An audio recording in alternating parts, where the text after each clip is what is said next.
Hello friends, welcome to unlimited cooking. நம்ம கிச்சனில் இன்றைக்கி ஒரு சூப்பரான சிக்கன் பிரியாணி தாங்க பண்ண போகிறோம். அதுக்கு நமக்கு கேஸ் ஸ்டவ் தேவையில்லைங்க. என்ன கேஸ் ஸ்டவ் இல்லாமல் சிக்கன் பிரியாணியா எப்படி பண்ண முடியும்னு கேட்குறீங்களா? இன்றைக்கி நம்ம ரைஸ் குக்கரில் தாங்க பண்ண போகிறோம். சூப்பரான டேஸ்ட்டில் அருமையான பிரியாணி பண்ண போகிறோங்க. நீங்கள் நம்ம சேனலில் ஃபஸ்ட் டைம் பார்க்குறீங்கன்னா சப்ஸ்கிரைப் பண்ணிக்கோங்க, மறக்காம பெல் ஐக்கான் பட்டனை கிளிக் பண்ணிக்கோங்க. இன்றைக்கி நான் ரைஸ் குக்கர் எடுத்து வச்சுருக்கேன், அதை நான் குக்கில் வச்சுருக்கேன் பாருங்கள். இப்போ நல்லா ரைஸ் குக்கர் சூடேறுது. இப்போ நம்ம பிரியாணி தாளிக்கிறதுக்கு தேவையான அளவு நம்ம எண்ணெய் ஊற்றிக்கலாங்க.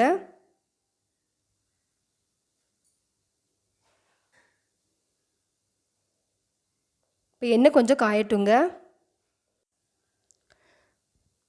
இப்போ நான் பட்டை, பிரியாணி இலை, அன்னாச்சி பூ ஒரு 3 கிராம் போட்டு நல்லா வதக்கிக்கிறேங்க.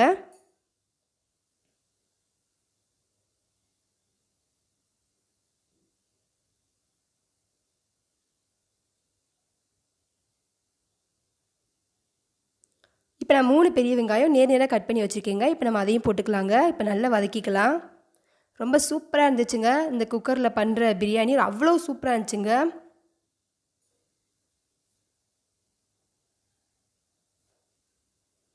பாருங்கள், நல்லா வதங்கிடுச்சு. இப்போ நான் இஞ்சி பூண்டு விழுது வச்சுருக்கேன். இப்போ நம்ம அதையும் போட்டுக்கலாங்க. இப்போது இஞ்சி பூண்டு விழுதும் வெங்காயமும் நல்லா ப்ரௌன் கலரில் வரணுங்க. அப்போ தான் நல்ல டேஸ்ட்டு கிடைக்கும் சிக்கன் பிரியாணிக்கு. பாருங்கள், நல்லா வதங்கிடுச்சு. இப்போ நான் புதினா தலையும் கொத்தமல்லி தலையும் போட்டுக்கிறேங்க. இப்போ ஒரு 3 தக்காளி நான் பொடி பொடியாக கட் பண்ணி வச்சுருக்கேங்க. இப்போ நம்ம அதையும் போட்டுக்கலாம்.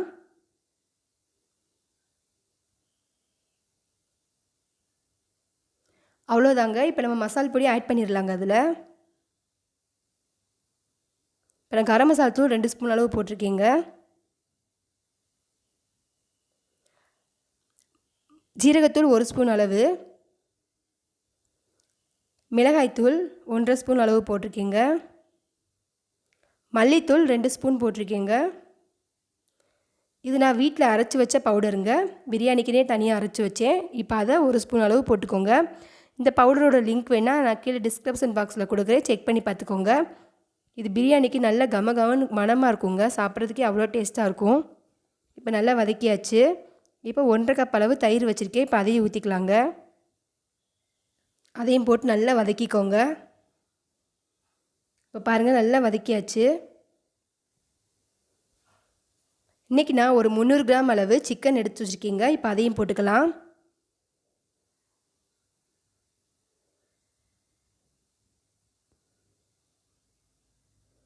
இப்போ நல்லா வதக்கி விட்டுக்கோங்க. பாருங்கள், நல்லா வதக்கியாச்சு. இப்போ நம்ம அதுக்கு தேவையான அளவு உப்பு போட்டுக்கலாம். பிரியாணிக்கே தேவையான அளவு உப்பு போட்டுக்கோங்க.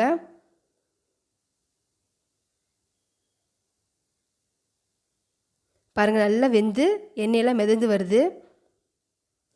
இப்போ நம்ம தண்ணி அளந்து ஊற்றிக்கலாங்க. 1 கப் அரிசிக்கு 2 கப் தண்ணி ஊற்றணும். இன்றைக்கி நான் ஜீரக சம்பா அரிசி எடுத்துருக்கிறதுனால நம்ம 1 கப் அரிசிக்கு 1.5 கப் தண்ணி ஊற்றினா போதுங்க. இப்போ நான் 1.5 கப் ஊற்றியாச்சு. இப்போ கொஞ்சம் க்ளோஸ் பண்ணி வைங்க, கொஞ்சம் கொதி வரட்டும். இப்போ 10 நிமிஷம் ஆயாச்சுங்க. நம்ம ஓப்பன் பண்ணி பார்க்கலாம். பாருங்கள், கொதி வந்துக்கிட்டு இருக்கு. நான் அரிசி ஏற்கனவே ஊற போட்டு கழுவி எடுத்து வச்சுருக்கேங்க.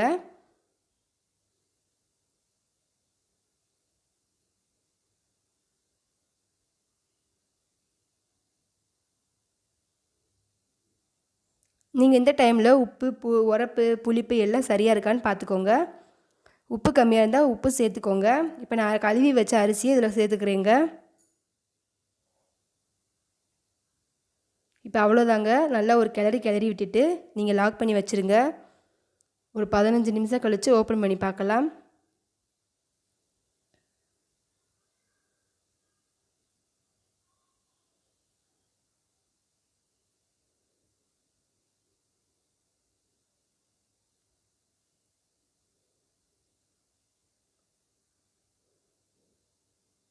இப்போ பாருங்கள், 15 நிமிஷம் ஆயாச்சுங்க. இப்போ நான் ஓப்பன் பண்ணி பார்க்குறேன். பாருங்கள், சூப்பராக வெந்து வந்திருக்கு பாருங்கள். இப்போ நான் நல்லா அடி விட்டு கிண்டி விட்டுக்கோங்க.